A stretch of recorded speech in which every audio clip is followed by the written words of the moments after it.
Election लड़ना चाहते हैं लेकिन ना तो वोट मांगने की हिम्मत है और ना ही कोई तजुर्बा, तो फिक्र ना करें, आपको बस एक दोस्त की जरूरत है। आप सोच रहे होंगे कि एक दोस्त भला इलेक्शन कैसे जितवा सकता है? जरूर जितवा सकता है, अगर वो सरदार सिकंदर हयात हो। ये 1937 की बात है। बरसगीर में अंग्रेजों से आजादी की तहरीक जोरों पर है। मुत्तहदा पंजाब में पहली बार इलेक्शंस का ऐलान होता है। सरदार सिकंदर हयात के सर पर अपने दोस्त मौलवी गुलाम मुहिउद्दीन को असेंबली में लाने का भूत सवार है। इसके लिए वो एक चाल चलते हैं जिसकी झलक आपको सियासत में आगे चलकर भी दिखाई देती रहेगी। सरदार सिकंदर के दोस्त मौलवी गुलाम मुहिउद्दीन कसूरी एडवोकेट कहने को तो बड़े पाए के मुकर्रर थे, कौमी खिदमात में भी पेश रहते, मगर गांव-गांव वोट मांगने से जरा घबराते थे। बहरहाल सरदार सिकंदर ये तय कर चुके थे कि मौलवी साहब को हर हाल में रुकन मुंतखब करवाना है। उन्होंने अपना मंसूबा कुछ इस तरह तरतीब दिया कि उनके दामे फरेब में आने वालों को खबर भी न हुई कि उन्हें शहमात हो गई है। सरदार सिकंदर ने पहले शेखपुरा की एक देही नशिस्त से मौलवी साहब के कागजात जमा करवाए। फिर सरदार साहब ने अल्लामा अब्दुल्ला यूसुफ को मुसलमानों की मौसर नुमाइंदगी के नाम पर इंतखाबात में हिस्सा लेने पर आमादा किया। अल्लामा अंग्रेजी जबान में कुरान करीम का तर्जुमा कर चुके थे, कई किताबें लिख डाली थी, वो मुसलमानों के लिए कुछ करने का जज्बा लिए मैदान में उतर गए। सरदार सिकंदर यहाँ से फारिग हुए तो इलाके के एक बड़े जमींदार के पास जा पहुंचे और उसे भी इलेक्शन लड़ने पर तैयार कर लिया। जब सरदार साहब के प्लान के मुताबिक इस सीट पर तीनों उम्मीदवारों ने कागजात नामजदगी जमा करा दिए तो अब उन्होंने दूसरी चाल चली। वो जमींदार से मिले और अल्लामा की इल्मी अजमत का कसीदा पढ़ दिया।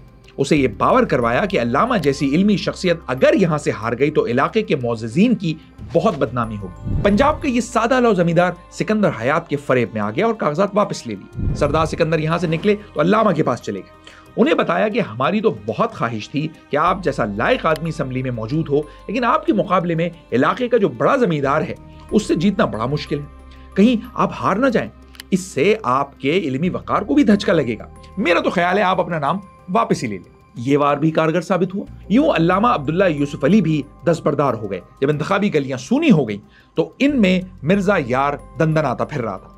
आसान अल्फाज में कहें तो मौलवी गुलाम मुहिउद्दीन बिला मुकाबला में मुंतखब हो गए। सरदार सिकंदर वजीर आला बने और अपने दोस्त के हाथ में हाथ डाले असेंबली पहुंच गए।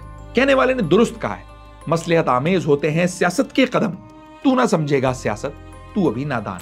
कहते हैं सियासत के सीने में दिल नहीं होता, मगर अब तो यूं लगता है कि जैसे दिमाग में नहीं होता, वरना सियासी तारीख इतनी इबरतनाक न होती। पाकिस्तानी सियासत के दो रुख काबिल जिक्र हैं, अव्वल मौरूसियत और अकरबा परवरी और दोम अकरबा दुश्मन। ये इसी का शाखसाना है कि कहीं करीब रिश्तेदार हाथ थामे इंतखाबी मार्के में उतरते हैं तो कहीं अपना खून मैदान सियासत में तलवार सौंते खड़ा होता है। उधर सरकारी पीपल्स पार्टी के साथ बैठे होंगे शहीद के कातिल और इधर पाकिस्तान पीपल्स पार्टी में शहीद के कारकुन। उधर होगा तीर, वही तीर यजीद की तीर, इधर जुल्फिकार अली। कोई दो पार्टी नहीं है, कोई दो पार्टी नहीं है, एक ही पाकिस्तान पीपल्स पार्टी है, एक ही पाकिस्तान पीपल्स पार्टी है। कहने को तो जमहूरियत बादशाहत की मुखालफत में आई, मगर हुआ यूं कि जमहूरियत के नाम पर मैदान सियासत में उतरने वाले मौरूसियत के दलदल में उतर गए। जिस मुल्क में जागीरदारी और कबायली निज़ाम मौजूद है वहाँ पर आप समझें कि उस तरह की जमहूरियत आएगी जो कि बुर्जुआ या वेस्टर्न कैपिटलिस्ट डेमोक्रेसी है, वो मुमकिन नहीं है। क्योंकि हमेशा जागीरदाराना माशरा वो तो एक कहते हैं ना मिडल एजिस को नुमाइंदगी कर रहा होता है और ट्राइबलिज्म जो होता है वो उससे पुरानी कहानी होती है। तो फिर हमारी जमहूरियत फ्लॉर्ड ही होगी, हमारी जमहूरियत में टेढ़ापन ही होगा, क्योंकि अभी तक वो जागीरदाराना मिजाज है। मेरे वतन की सियासत का हाल मत पूछो, घिरी हुई है तवाइफ तमाशबीनों।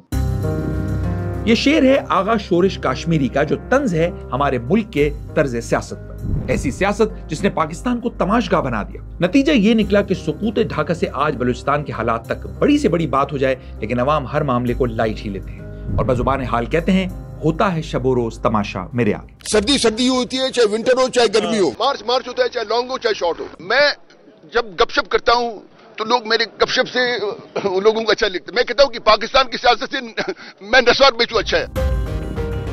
सच तो यह है कि आज पाकिस्तान की सियासत जिस बहरान का शिकार है, बल्कि जिस इखलाकी जवाल का शिकार है, अगर आगा साहब जिंदा होते तो ये कहना भी काफी ना समझते और बात तवाइफ और तमाशबीन से कहीं आगे ही निकल जाती। वो जो 570 के करीब खानदान है, वही हर दौर में, चाहे वो मार्शल लॉ हो, चाहे वो सोकाल जमहूरी दौर हो, वही हमें प्रवेल करते दिखाई दिए। This is the basic flaw in the democracy of Pakistan. एक तो मौरूसियत की शरह ज्यादा है और फिर वही चेहरे हैं जो हर हाल में हमें दिखाई देते हैं, चाहे डिक्टेटरशिप का दौर हो या जमहूरियत का दौर हो। और हम उसमें अमेंडमेंट्स या इस्लाह कर ही नहीं सके, क्योंकि जमहूरियत कभी पनपी ही नहीं। जमहूरियत डिरेल होती रही, या किसी के सहारे से आती रही, या पिक एंड चूज होता रहा। दैट्स वाई ये जो कुनबे, ये ख़ानदान है, ये एम्पावर होते रहे। हमारे मुल्क की सियासत सिर्फ रंगारंग ही नहीं, गिरगिट की तरह रंग भी बदलती है। इस पर इलेक्शन हो जाए तो समझे सियासत का मौसम में बरसात आ गया। बरसाती मेंढकों और मौसमी सियासतदानों के दमकदम से डेरों और बैठकों की रौनकें बढ़ जाती हैं। खुशी और गमी की महफिलें और मजलिसें तो निशाने पर होती हैं, क्योंकि वोटर है बड़ी चीज जहाने तगोदो। सच तो यह है कि पाकिस्तानी सियासत के इतने रंग और इतनी सूरतें हैं कि अगर इसको जहन में रखकर तस्वीर बनाई जाए तो रावण की सूरत बन जाए, जो अपने 10 सिरों के साथ लंका ढाने की वजह बना। उन्हीं पहलुओं में से एक है मौरूसियत, यानी सियासत का खानदान ही में रहना। इससे पहले कि मौरूसी सियासत के चेहरे से नकाब उल्टा जाए, कायम पाकिस्तान से पहले की सियासत का वर्क उलटते हैं। आप हमारा चैनल सब्सक्राइब करें और हाँ, इस वीडियो को लाइक और शेयर करना ना भूलिएगा। ये बात तो आप अच्छी तरह जान चुके होंगे कि यूनियनिस्ट पार्टी इब्नुल वक्त किस्म के अफराद का एक टोला थी। इस टोले का सरबराह सरदार सिकंदर जैसा काया सियासतदान था, जिसके कारनामों की एक झलक आपने देखी। जब इस टोले ने पाकिस्तान का क़याम हकीकत जाना तो ग्रोह दर ग्रोह मुस्लिम लीग में शामिल होने लगा। इस सूरत हाल को देखते हुए मुस्लिम लीग के बाद अफराद में ये तशवीश पैदा हो गई कि कहीं मुस्लिम लीग जमींदार लीग न बन जाए। पाकिस्तान की बात करें तो नजरियाती पार्टियां हों या कौम परस्त जमातें, हत्ता कि मजहबी, सियासी और गैर सियासी जमातें भी खानदान में सिमट कर रह गई। यूं तो ये फहरिस्त खासी तवील है, मगर सरसरी जायजे से ही अंदाजा हो जाता है कि कौन कितना उसूल पसंद है। खान अब्दुल गफ्फार खान पाकिस्तान बनने से पहले और बाद में उसूली सियासत का बड़ा नाम है। अदम तशद्दुद की नजरिए ने उन्हें सरहदी गांधी कहलवाया और पख्तूनों ने उन्हें बाचा खान पुकारा। मगर सच तो यह है कि खुदाई खिदमतगार खान अब्दुल गफ्फार खान के बाद उनकी पार्टी को उनके सियासी वली अहद खान अब्दुल वली खान की क़यादत नसीब हुई, और जब वली खान ने सियासत को खैरबाद कहा तो क़यादत का हुमा उनके लख्ते जिगर असफंद यार वली के सर जा बैठा। बात आगे बढ़ी तो असफंद यार से होते हुए उनके नूरे नजर एमल वली तक जा पहुंची, जो बाचा खान के पड़पोते हैं। जब पाकिस्तान को पहले मार्शल लॉ का सामना करना पड़ा, तब इस फौजी बंदोबस्त की बागडोर अयूब खान के हाथों में थी। मगर फिर सियासत का चस्का लगा तो वर्दी के होते हुए भी मुस्लिम लीग कन्वेंशन के सदर बन गए। ये सियासत उनके खानदान को कुछ ऐसी भाई कि साहबजादे गौहर अयूब भरपूर तरीके से सियासत एंजॉय करने लगे, और उनके बाद उमर अयूब मुख्तलिफ पार्टियों से होकर अब पीटीआई की मुंडेर पर जा बैठे। ज़िया-उल-हक की आमरीत और सियासी मुदाखलत के नताइज में से एक उनके फर्जंद अर्जुमन एजाजुल हक हैं, जो नून लीग में वजारतों का झूला झूलने के बाद ज़िया लीग बनाकर बैठे। ज़िया-उल-हक के मार्शल लॉ में गैर जमाती इंतखाबात हुए, जिन्हें जो लीग के यहाँ नून लीग की पैदाइश हुई। जब नवाज शरीफ वजीर आजम बने तो पंजाब चलाने के लिए भाई शहबाज शरीफ से बेहतर कोई निगाह में जचा ही नहीं। जब नवाज शरीफ अदालत से नाअहल हुए तो पार्टी की सरबराही उसी भाई के सुपुर्द कर दी। हालात ने एक और करवट ली तो शहबाज शरीफ के बेटे हमजा शहबाज पंजाब के वजीर आला करार पाए। उधर नवाज शरीफ की बेटी मुस्लिम लीग की चीफ ऑर्गेनाइजर बना दी गई। आज पाकिस्तान के सियासी उफक पर भाई शहबाज शरीफ वजीर आजम और साहबजादी मरियम सबसे बड़े सूबे की आईनी सरबराह। ये अपनी अपनी इलाके में, कॉन्स्टिट्यूंसी में जो आपकी साख है उसके मुताबिक आपका बर्ताव है। मिसाल के तौर पर शाह महमूद कुरैशी साहब के साहबजादे भी आ गए तो उनकी बेटी भी आ गई, मेहरबानो कुरैशी। हालांकि गद्दी नशीन थे, किसी ज़माने में ख़वातीन का बाहर निकलना इस तरह से आम नहीं था, लेकिन डायनामिक्स बदले, हालात बदले तो वो भी सामने आ गई। इसी तरह से मियाँ मोहम्मद नवाज शरीफ की फैमिली के यहाँ, शरीफ फैमिली के यहाँ, कुलसूम नवाज भी एक्टिव पॉलिटिशियन नहीं थी। जब मियाँ साहब उठाए गए, बाहर गए और मार रोड पर उन्होंने एहतजाज किया, उनकी गाड़ी जब लिफ्ट की गई, then she became a hero. Otherwise शरीफ फैमिली में भी जो ख़वातीन थी वो इस तरह से आम नहीं थी। तो डायनामिक्स जब बदले, हमजा शहबाज भी ट्राई हो चुके, शहबाज शरीफ भी ट्राई हो चुके, नवाज शरीफ साहब खुद भी अब वज़ीर आज़म नहीं बने, तो दे वर ऑल लेफ्ट के अब चलो इट्स टाइम कि यूथ को कैटर करने के लिए उनकी सोच ये थी कि नवाज शरीफ साहब, मरियम नवाज साहिबा को लॉन्च किया जाए। बट उनको कितनी पजीराई मिल रही है ये मैं और आप कुछ कहे बगैर लोगों के तासुरात से समझ सकते हैं। सो ये बहुत सियाने लोग होते हैं। ये इक़्तिदार के लिए मुस्तक़बिल पे नज़र रखते हुए अपने बेटियां भी एक सियासत में लॉन्च कर देते हैं, बेटे भी कर देते हैं, ज़रूरत पड़े तो अपनी जो इनकी अहले खाना है वो भी सियासत में आ जाते हैं। मुस्लिम लीग नून ने जब इस साल इलेक्शन के लिए उम्मीदवार चुने तो कहीं बाप बेटा, कहीं भाई भाई, कहीं चचा भतीजा, हत्ता कि मियाँ बीवी को भी टिकट दे डाली। जरा एक और झलक मुलाहिजा फरमाई। मियाँ नवाज शरीफ और उनकी सियासी वारिस मरियम नवाज दोनों इलेक्शन लड़े, भाई शहबाज शरीफ और उनके बेटे हमजा शहबाज भी इंतखाबी मैदान में थे। मुस्लिम लीग नून लाहौर के सदर सैफुल मलूक खोकर कौमी असम्बली से और बेटा फैसल सूबाई असम्बली से इलेक्शन लड़ा। लाहौर के अफजल खोकर कौमी असम्बली, जबकि भतीजा इरफान खोकर सूबाई असम्बली से इलेक्शन लड़े। डेरा गाजी खान से अवैस लगारी और राजनपुर से बेटे अम्मार लगारी को कौमी असम्बली का टिकट मिला। लाहौर से ख्वाजा साद रफीक कौमी असम्बली और भाई सलमान रफीक सूबाई असम्बली का इलेक्शन लड़ रहे थे। शेखुपुरा से साबिक वफाकी वजीर मियां जावेद लतीफ कौमी असम्बली से और उनके भाई मियां अमजद लतीफ सूबाई असम्बली के उम्मीदवार थे। राजनपुर से साबिक डिप्टी स्पीकर दोस्त मोहम्मद मजारी को सूबाई और उनके चचा रियाज मजारी को कौमी असम्बली का टिकट दिया गया। फैसलाबाद से राना सनाउल्लाह खान को कौमी असम्बली और उनके दामाद राना अहमद शहरियार को सूबाई टिकट मिला। यही नहीं, मुजफ्फरगढ़ से भावलपुर तक, टोबा टेक सिंह से कसूर तक, डेरा गाजी खान से तौनसा तक और खानेवाल से लोधरा तक बाप के बाद बेटे या बेटी को टिकट मिलते रहे। झंग से मियां बीवी तो विहाड़ी से मां बेटे को टिकट जारी किए गए। अगर पाकिस्तान पीपल्स पार्टी की बात करें तो यहाँ भी मामला नून लीग से मुख्तलिफ नहीं। पीपल्स पार्टी के बानी कायद जुल्फकार अली भुट्टो थे। उनके बाद उनकी जानशीनी उनकी साहबजादी बेनजीर भुट्टो के हिस्से में आई और जब वो भी न रही तो पीपी के राज सिंहासन पर जुल्फकार अली भुट्टो के दामाद जलवा अफरोज हुए। आसिफ अली जरदारी ने अपनी जिंदगी ही में बिलावल भुट्टो को न सिर्फ पार्टी का चेयरमैन बनाया बल्कि इमरान खान की रुखसती पर बनने वाली हुकूमत में उन्हें वजीर खारजा बनवा दिया। मजीद तमाशा ये कि इलेक्शन 2024 के ज़िमनी इंतखाबात में आसिफ जरदारी की बेटी और बिलावल की बहन आसफा भुट्टो बिला मुकाबला रुकने कौमी असम्बली मुंतखब हो गई। फिर आसिफ जरदारी की हकीकी बहन फरियाल तालपुर भी रुकने कौमी असम्बली। अब पीपल्स पार्टी जो है जाहिर है उसमें जुल्फकार अली भुट्टो साहब की सियासत जो है उनके बाद उनकी बेटी के पास आई, उनके बाद अब उनके नवासे के पास है, फिर उनके दामाद के पास आई। तो लेकिन उसके बावजूद अब देखेंगे पीपल्स पार्टी को तो उसमें जो वज़ीर आज़म बने तो यूसुफ रज़ा गिलानी बने, फिर राजा परवेज़ अशरफ बने और फिर सिंध के जो वज़ीर आला है तो वो तो ख़ानदान से कोई ताल्लुक़ नहीं है उनका। तो इसलिए ये कहना कि ताकत जो है वो सिर्फ ख़ानदान में है ये तो ज़्यादती होगी। और मुस्लिम लीग नून में जो पॉलिटिक्स है वो ठीक है, पहले दो भाइयों में महदूद थी, अब बेटी मरियम आ गई हैं, लेकिन यहाँ भी एक बड़ी पार्टी मौजूद है और उसमें जो मुख्तलिफ खुल ख्याल लोग मौजूद हैं वो तो सारे जो हैं वो एक ख़ानदान से ताल्लुक़ तो नहीं रखते। तो मेरा ख्याल है हमें इससे घबराना नहीं चाहिए और हमें जमहूरी अमल पर तवज्जो देनी चाहिए। लेकिन अब ये मौरूसियत जो है उसमें भी तो अहलियत का बड़ा असर होता है ना। अगर अब जुल्फकार अली भुट्टो साहब की विरासत जो है उनके बेटों को मुंतकिल नहीं हुई, उनकी बेटी को मुंतकिल हुई। अब नवाज शरीफ साहब की जो सियासी विरासत है वो उनके बेटों के पास नहीं गई, उनकी बेटी के पास गई है। इसका मतलब ये है कि यहाँ भी तो अहलियत मौजूद थी। सर आप इसको अहलियत समझते हैं या फेवरिज्म समझते हैं? नहीं, मैं इसको अहलियत समझता हूँ। वो करना तो फिर बेटे बैठ जाते और वो कहते हैं कि हमें लीडर मानो, तो ऐसा तो नहीं कर सके।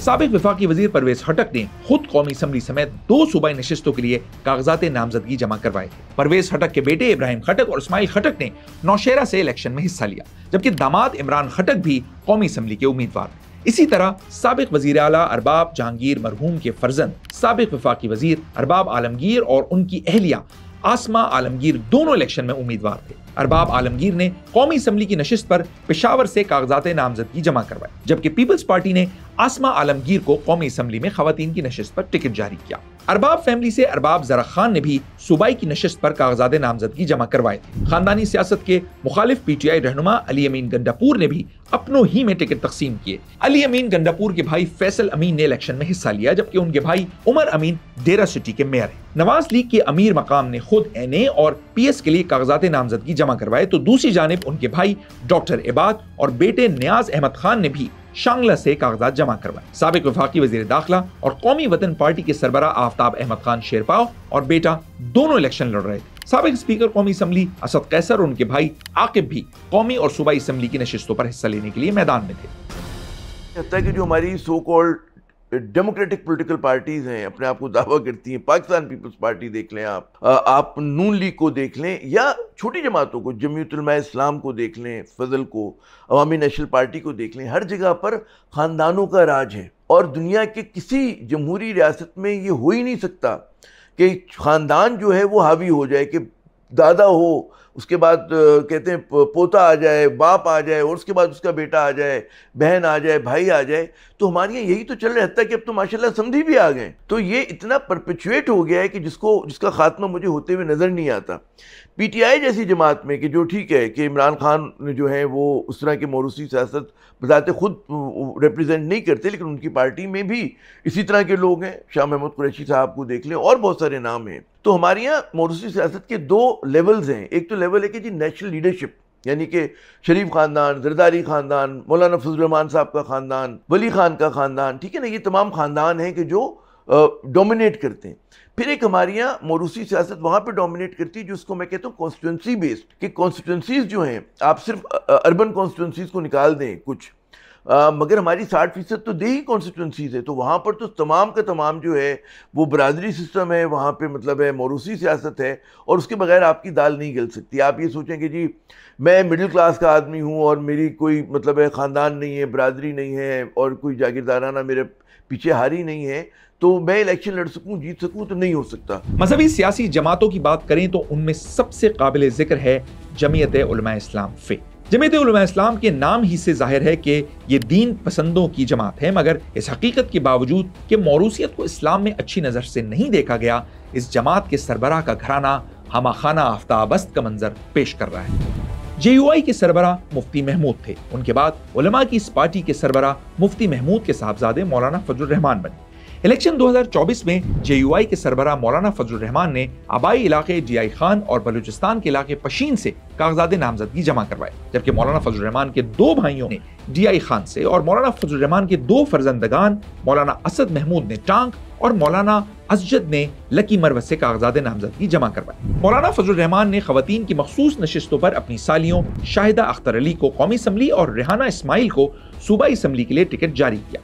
JUI के रहनुमा और साबिक वजीर आला अकरम खान दुर्रानी ने कौमी और सूबाई असम्बली से इलेक्शन में हिस्सा लिया, जबकि दुर्रानी साहब के दो साहबजादे साबिक डिप्टी स्पीकर जाहिद अकरम दुर्रानी और ज़ुहैब दुर्रानी को टिकट जारी किए गए। 70 की दिहाई में मौलाना शाह अहमद नूरानी की जमीयत उलमा पाकिस्तान खासी फाल पार्टी थी, मगर आज गुमनाम पड़ी है कि पार्टी के एक धड़े की क़यादत शाह साहब के बाद बेटे उवैस नूरानी के पास है।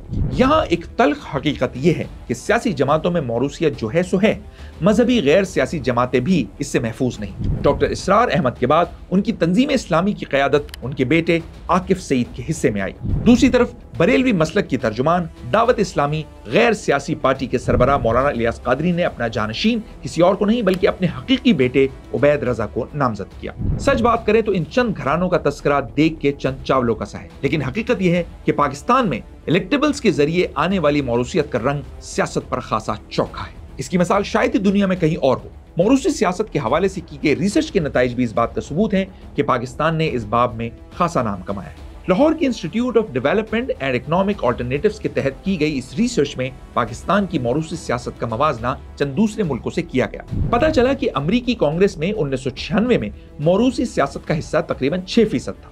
भारत की लोकसभा में 2010 तक 28%, जबकि पाकिस्तान की कौमी और पंजाब की सूबाई असम्बली में मौरूसी सियासतदानों का हिस्सा 53% था। जाहिर है कि ये नताइज किसी भी जमहूरी माशरे के लिए तबाहकुन है, क्योंकि इसका लाजमी नतीजा इख्तियारात और वसाइल का चंद खानदानों तक महदूद हो जाना यकीनी होता है। बदकिस्मती से पाकिस्तान बिलखुसूस पंजाब में यही कुछ हुआ। इसको हम परसेंटेजेस में तो नहीं माप सकते, लेकिन होता यह है कि हमारे यहाँ क्योंकि मार्शल्ला रहे हैं और मार्शल्लाओं के ख़िलाफ़ ख़ानदानों ने रेजिस्ट किया है, तो इस वजह से वो ख़ानदान तवज्जो का मरकज़ बन गए हैं। पहले भुट्टो ख़ानदान, फिर अब नवाज शरीफ साहब का ख़ानदान, तो और वो पूरा ख़ानदान जो है वो क्योंकि उसको निशाना बनाया जाता है तो फिर वो मर्जा खलाइक हो जाता है। नहीं, बुनियादी बात तो यह है कि हमारे यहाँ तसलसल नहीं जमहूरियत का रहा, और अब भी हम गैर जमहूरी तरीक़े से हुकूमतों को बनाने और बिगाड़ने की कोशिश करते रहते हैं। हमारे इंतखाबात जो हैं उन पर सवालात उठते हैं। रिसर्च के मुताबिक गुज़िश्ता 3 दहाइयों से पंजाब के तकरीबन 400 खानदान हैं। ये मुसलसल ऐसी पॉलिसियां बनाते और कानून साजियां करते चले आ रहे हैं जिनकी वजह से कौमी वसाइल और निजी शोबों में उनकी ताकत बढ़ती चली जा रही है। मौरूसी सियासत उस वक्त तक कायम रहेगी जब तक आप इस्लाहात नहीं करते, आप जागीरदारी का खात्मा नहीं करते, आप ट्राइबलिज्म का खात्मा नहीं करते, आप ऐसे रिफॉर्म्स नहीं करते कि जहाँ पर हर पोलिटिकल पार्टी में इलेक्शन कराना ज़रूरी हो। आप तसव्वुर कीजिए कि कांग्रेस सबसे पुरानी पार्टी है, उसमें दर्जनों लीडर्स, मतलब है एक थोड़े अरसे के लिए ठीक है कि नेहरू ख़ानदान ने उसके ऊपर गिरफ्त एक मजबूत रखी, लेकिन हमेशा वहाँ पर मतलब इंतखाबात हुआ करते थे, विदिन कांग्रेस होते थे और नई क़यादत आया करती थी। साउथ एशिया में बीजेपी है, अब देखें कि उन्होंने उस शहर को तोड़ दिया मौरूसी सियासत के, तो आज जो भारत की जमहूरियत है हमसे आगे, बल्कि वो ज़्यादा डिलीवर करिए अपने लोगों के लिए। अच्छा, तो ये जब तक आप ये नहीं करेंगे, हत्ता कि जो ऑल इंडिया मुस्लिम लीग थी उसमें कायदे आज़म को पेशकश की गई कि आपको ताहयात हम सदर बना देते, तो उन्होंने इसको मना कर दिया, रद्द कर दी इस बात को।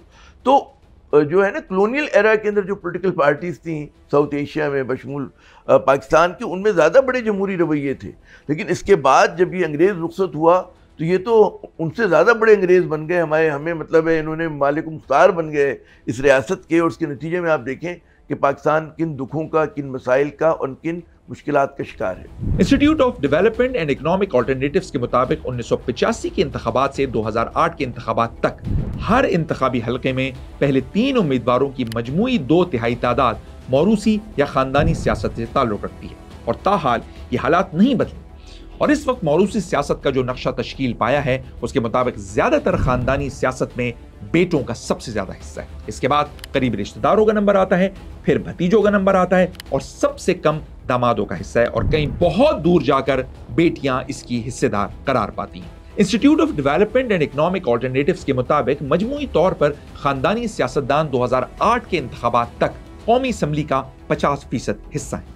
इस वजह से हर जमात की कोशिश होती है कि वो इलेक्टेबल्स ढूंढे, और इस तरह नई जमात भी मौरूसी सियासत से बच नहीं पाती। सच ये है कि पाकिस्तान में मौरूसी सियासत इलेक्टेबल्स के दम कदम से आगे बढ़ी, और इन्हें उन हलकों ने भी कबूल कर लिया जो खालिसतन नजरियाती सियासत के अलमबरदार या कारोबारी जहनियत के हामिल थे। इसकी मिसाल नवाज शरीफ और भुट्टो खानदान के अलावा फजलुर रहमान की जात में भी देखी जा सकती है। यहाँ एक ज़िम्नी सवाल पैदा होता है कि इलेक्टेबल्स आखिर होते कौन? तो बात यह है कि इलेक्टेबल्स की इस्तिलाह उन अफराद या खानदानों के लिए बरती जाती है जो जाती जोर और दबदबे की बुनियाद पर अपने इलाके में हुकूमत करते हैं। नतीजतन उनका वोट बैंक किसी सियासी जमात का मोहताज नहीं होता। निज़ाम ने, हमारी इस्टेब्लिशमेंट ने, हमारी मुक़्तदरा ने उन्हीं चंद ख़ानदानों को एम्पावर किया, और उन ख़ानदानों ने जो मुर्शिद के नाम पे आगे आए हैं उन्होंने भी हमेशा इस्टेब्लिशमेंट के ऊपर तकिया किया। ये दोनों एक दूसरे के लाज़िम व मलज़ूम हुए पड़े रहे। आप ये देखें ना कि मियाँ नवाज शरीफ साहब के दौरे हुकूमत में क्या ये सारे फंक्शनल लीग, काफ लीग के लोग उसमें नहीं हुआ करते थे? जैसे पीपल्स पार्टी का दौर आता था तो वो उसमें, आज इमरान खान साहब का आखिरी दौरे हुकूमत क्या था? क्या उसमें सारा साउथ पंजाब की जो इलेक्टेबल्स थे वो साउथ पंजाब की चादरें पहन के लाहौर कैंट में प्रेस कॉन्फ्रेंस करते हुए पीटीआई के साथ नहीं हो गए थे, जो जनूबी पंजाब महाज के रहनुमा थे? क्या एमक्यूएम सारी की सारी पीटीआई के साथ नहीं चली गई थी? क्या आज़ाद उम्मीदवार तमाम वहाँ नहीं चले गए थे? क्या तमाम जो वडेरे गद्दी वाले थे वो सारे पीटीआई में नहीं चले गए थे? क्यों गए थे? क्योंकि निज़ाम की, इस्टेब्लिशमेंट की जो आशीर्वाद थी वो पीटीआई के हुकूमत साजी पर थी। तो सियासतदान, स्पेशली इलेक्टेबल सियासतदान, वो इस्टेब्लिशमेंट का मरहून मिन्नत रहा है और इस्टेब्लिशमेंट उनकी मरहून मिन्नत रही है।